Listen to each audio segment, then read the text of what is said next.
barruu Jawaar dheeraa fuula Facebook isaa irratti barreesse. Waboon naannolee Oromiyaa waggoota 7 dabran kana keessatti ijaaramuu dadhabe hunda qabatee keessatti dagadi jabeeffatee sanqohaa miti. Uummanni illeen simateeti jira. Sababni kun ta'eef maalinni akkasuma naannolee duraan itti laaffate irratti deebi'ee ijaaramuun humnoonni mootummaa achi keessaa baqatuu irra gahanii jiran. Kanallee odeeffadheetiin jira. Harargee fi Arsii keessatti hoo akkamiin deebi'ee ijaaramuu danda'e? Kanallee hawaasa naannoo sanii irraa odeeffadheetiin jira. jechuudhaan barruu isaa dheeraa kana keessatti kan inni dubbate. Obboleeyyan lamaan wal waraanuun haa dhaabbatu nageenyi haa bu'u yaamicha jedhu anaafillee godhaniiti jiran. Yaamichi isaanii kun kamaaliiti jechuudhaan xiinxala bal'aa Jawaar dhiyeesseedha. Mee maxxansisaa guutuu isiniifin dubbisa. Ani Abduu Mobaala Biraahii bagara deebiidhaan gara chaanala kiyyaa dhuftan isiniin jira. Dhiheenya kana isinirraa badeetiin jira. Jawaar mee barruu dheeraa kana waan haala yerootii fi akkasuma yaamicha isaa godhamee fi deebisaallee waan ta'amuu deemullee barruun Jawaar akkas jechuudhaan eegale.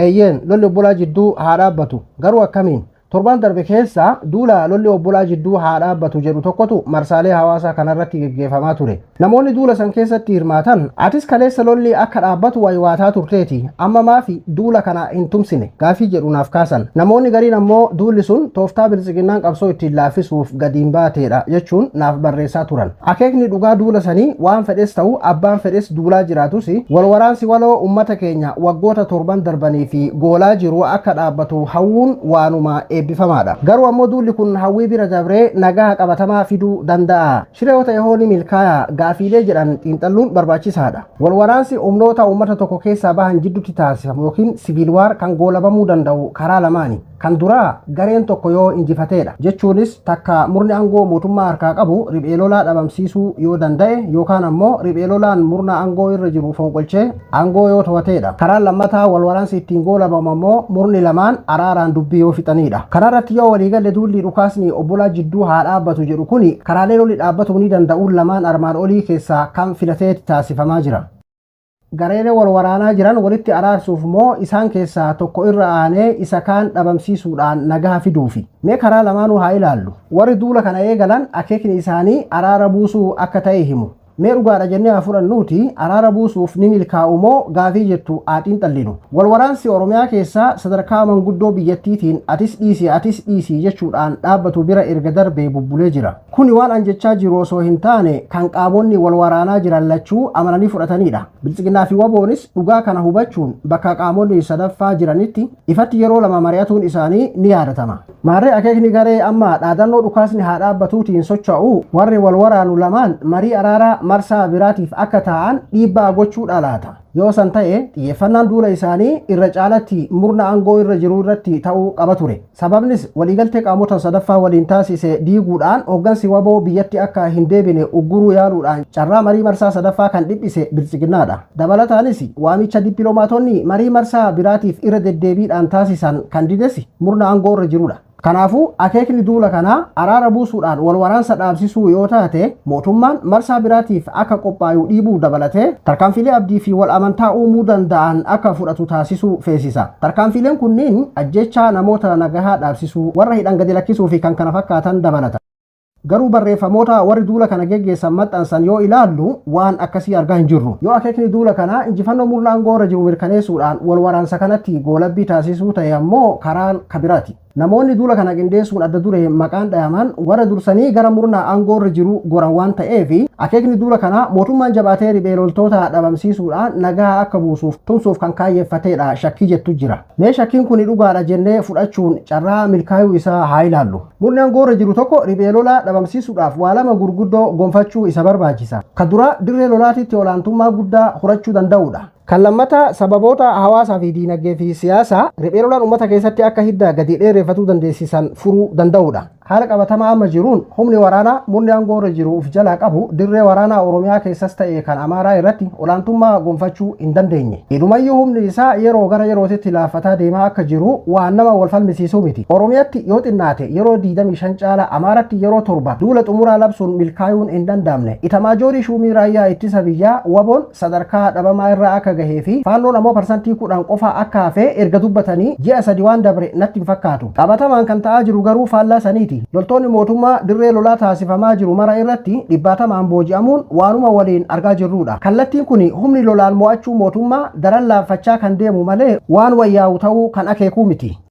Gama sababoota hawaas diinagdee fi siyaasaan sochii riphee lolaaf haala aanjessaniis yoo ilaalle fooyya'insi hin mul'atu. Ajjeechaan hidhaa fi saamichi dargaggeeyyiin bosonatti akka naman godhe ni fooyya'e moo ni hammaate? Deebiin ni hammaate kan jedhu ta'uu dhugaa namuu argu. Kun ammoo sochii riphee lolaa akka laafatu osoo hin taane daran akka babal'atu taasise. Ragaan kana ammoo godinaalee sochiin lolaa keessa hin turinitti babal'achuudhaa fi kan keessaa dhabamee turetti akka haaraatti jabaachuudha.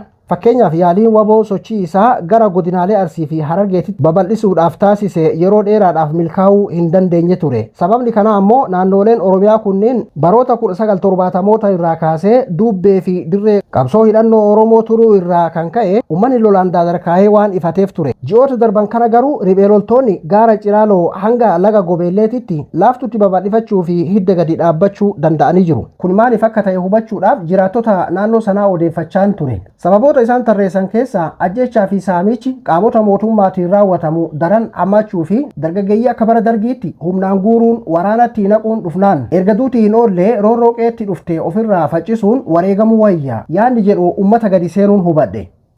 Kanarraa kan ka'e dargaggoonni kumaatamaan wabootti dabalamuu qofa osoo hin taane uummannis qeebalee jira. Godinoota sochii waboo itti laaffate yookiin dhabamee ture irrattis haaraatti dagaaguu agarra. Fakkeenyaaf gaafa jaalsanyiin faa gara mootummaa galan booda aanaaleen shawaa lixaa hedduu keessatti sochiin riphee lolaa sadarkaa dhabamuu irra gahee ture. Garuu ji'oota muraasa keessatti deebi'ee biqiluun yeroo ammaa humni mootummaa gadi dhiisee bahuuf dirqamaa jira. Kunis maaliif ta'e jedhee odeeffachaan ture. Waboon bahee lolli dhaabbannaan uummanni hamma tokko gaaga'ama lolaa waggoota isa goolaa ture irraa haara galfatee ture. Garuu ammoo haara galfiin suni hedduu hin turre. Akkuma humni mootummaa deebi'ee qabateen kaabinee fi milishaan ummata hiraarsuu eegalan. San dura waboo gargaaraa turan jechuun namoota ajjeesuu hidhanii mallaqa irraa fudhachuun faashina ta'e. Garadoon kun riphee loltoonni godinaalee ollaa jiran qubsumaa akka babal'ifatan haala aanja'aa uume. Dargaggoonnis du'aa fi hidhaa dheessuudhaan haaratti wabootti galuu eegalan. Warrummaan dura harka kennates dhiitichaa fi ajjeechaa dheessuudhaan bosonatti deebi'an. Haala kanaan bakka jaarsanyiin faa irraa galaan yeroo waggaa tokko hin guunnetti waboon bosonatti hafe deebisee dhuunfachuu danda'e. Maarree warri har'a dhaadannoo dhukaasni obbolaa jidduu haa dhaabbatu jettuun gadi bahan kuni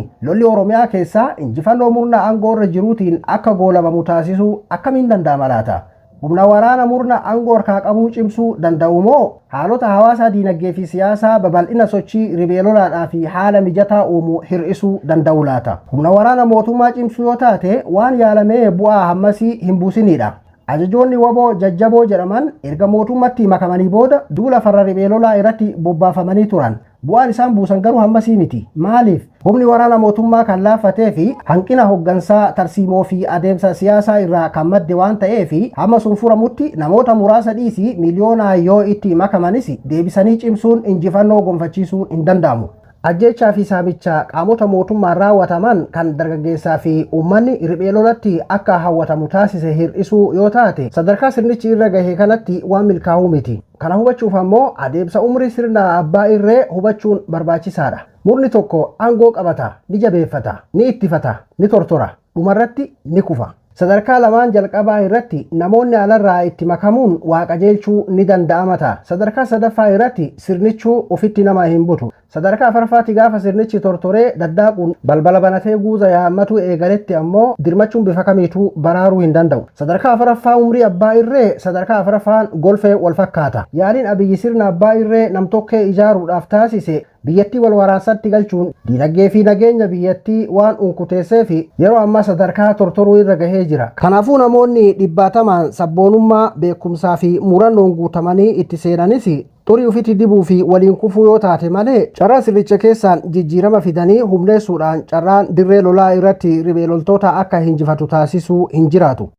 Har'a gaafa sadarkaa tortoruu irra gahee kana dhiisaati warri sadarkaa jalqabaa lamaan irratti sirnichatti makamanuu jijjiirama homaa fiduu hin dandeenye. Adeemsa aangoo qabachuu hanga komboluu sirna abbaa irree irratti gara fuulduraa bal'isee waa barreessuun yaala. Walumaa galatti yaada dhukaasa obbolaa jidduutti dhaabuu jedhu gaarii ta'us tooftaan hordofamaa jiru bu'aa buusuu danda'uun isaa abdachiisaa miti.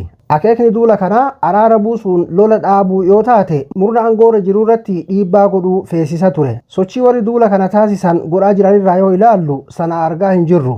Murna aangoorra jiru cimsanii dirree lolaatitti riphee loltoota dhabamsiisuudhaan nagaa buusuu yoo taate ammoo sadarkaa sirnichi amma irra gaheen waan danda'amuu miti. Kanaafuu sirnicha harkuma ofiitiin umrii ofii gabaabsee sadarkaa tortoruu irra gahe kana wal'aannee humneessinee injifachiifnee nagaa buufna jechuun yeroodhaa fi leecalloo qisaasuudha. Karaan irra wayyaa sirna haaraa ijaaruun sababoota wal waraansatti nu geessan hiddaan furuun nagaa waaraa buusuuf carraaquudha. Ani kanan jedhu yoo xiinxalli kiyya dogongora ta'ee tooftaan isaan filatan milkaa'ee biyyaa fi uummanni keenya nagaa argate gammachuun kiyya honga hin qabaatu waan ta'u waliinuu agarra.